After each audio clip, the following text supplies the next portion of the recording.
Le deuxième tour des primaires dites citoyennes opposera dimanche Benoît Hamon, qui a réuni près de 36% des suffrages au premier tour, à Manuel Valls, qui a, lui, rassemblé 31,2% des voix. Ces primaires sont organisées par le Parti socialiste, le Parti radical de gauche et certains écologistes favorables au gouvernement.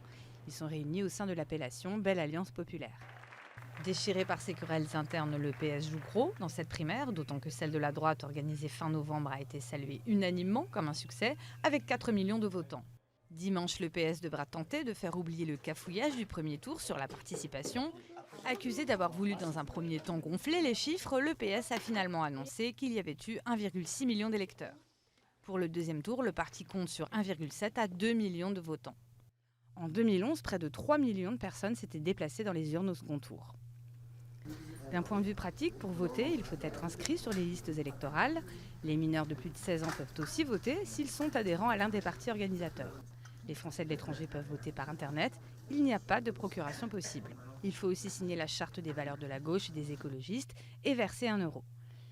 Il y a un peu plus de 7000 bureaux de vote répartis en France. La liste est disponible sur Internet, contre 10 000 en 2011. Ils sont ouverts de 9h à 19h. L'organisation du scrutin est placée sous l'égide de la Haute Autorité pour les primaires citoyennes.